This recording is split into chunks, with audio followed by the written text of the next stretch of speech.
ये हमास के इजराइल पर रॉकेट हमले के बाद ड्रोन फुटेज जारी किया गया है और इस फुटेज में इजराइल के शहर एश्केलोन में हुई तबाही को दिखाया गया है, जिसमें एश्केलोन में कई इमारतों को नुकसान पहुंचा है। पिछले 4 दिनों से इजराइल और हमास के बीच जंग चल रही है और हमले के बाद हमास के आतंकी इजराइल के कई शहरों में घुसपैठ कर चुके हैं। लेकिन ये जो तस्वीर हम आपको दिखा रहे हैं ये ड्रोन से लिया गया फुटेज है और इसमें एश्केलोन जो कि दक्षिण इजराइल में है वहां की तबाही को दिखाया गया है। देखिए किस तरीके से ये जो आपको इमारत दिख रही है वो कई जगहों से ध्वस्त हुई पड़ी है, साथ साथ रेलिंग टूटी हुई आपको दिखाई देगी। और इसके अलावा आपने देखा कि किस तरीके से गाड़ियों की भी परखच्चे उड़े हुए हैं। और वहीं भारत दौरे पर आई तंजानिया के राष्ट्रपति को डॉक्टरेट की मानद उपाधि से नवाजा गया और इस कार्यक्रम में विदेश मंत्री एस जयशंकर और केंद्रीय मंत्री धर्मेंद्र प्रधान भी मौजूद रहे। केंद्रीय मंत्री धर्मेंद्र प्रधान ने इस उपाधि के लिए तंजानिया के राष्ट्रपति को बधाई दी है। इससे पहले वो तस्वीरें भी सामने आई थी जब प्रधानमंत्री नरेंद्र मोदी उन्हें सरोद बजाना सिखा रहे थे। भारत दौरे पर तंजानिया की राष्ट्रपति आई हैं।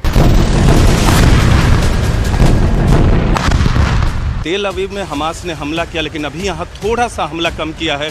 हमें भी दक्षिणी हिस्से में जाना होगा यहाँ से, ताकि आपको वहाँ की ज़मीनी रिपोर्ट भी न्यूज़ 18 इंडिया की टीवी पर और न्यूज़ 18 इंडिया के चैनल पर आपको बता दें।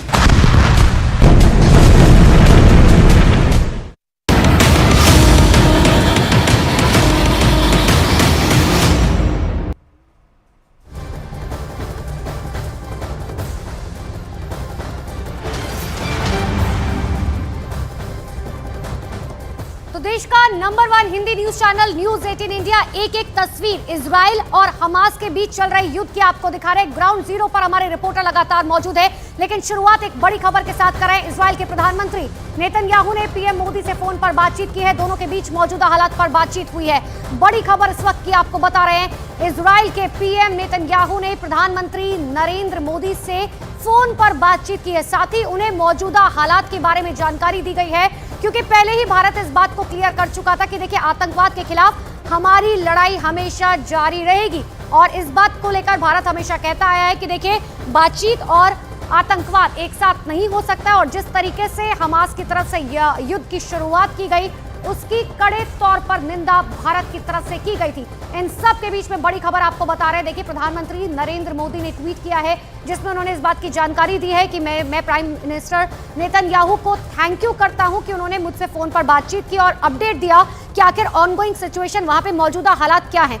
और भारत जो है वो पूरी तरीके से इजराइल के साथ इस मुश्किल की घड़ी में खड़ा हुआ है और हम स्ट्रांगली कंडम करते हैं इस बात को कि आखिर जिस तरीके से आतंकवाद हमास की तरफ से फैलाया जा रहा है।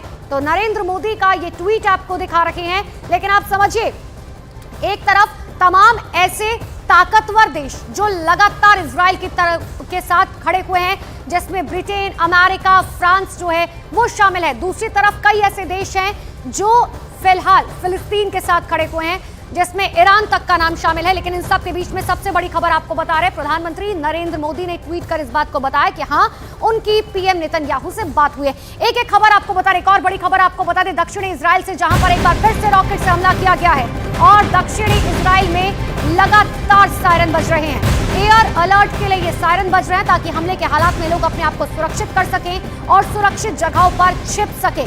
दक्षिण इजराइल में ये हमला हुआ है, कई रॉकेट से हमास ने हमला किया है। ये आपको ताजा तस्वीरें दिखा रखे हैं कि आखिर किस तरीके से, देखिए किस तरीके से जब हमला किया गया उसके बाद की ठीक ये तस्वीरें, हर जगह सिर्फ और सिर्फ धुआं ही धुआं नजर आ रहा है। कई रॉकेट से हमास की तरफ से हमला किया गया, लेकिन जितनी बार हमास हमला कर रहा है उतनी बार इजराइल की तरफ से जवाबी कार्रवाई भी की जा रही है।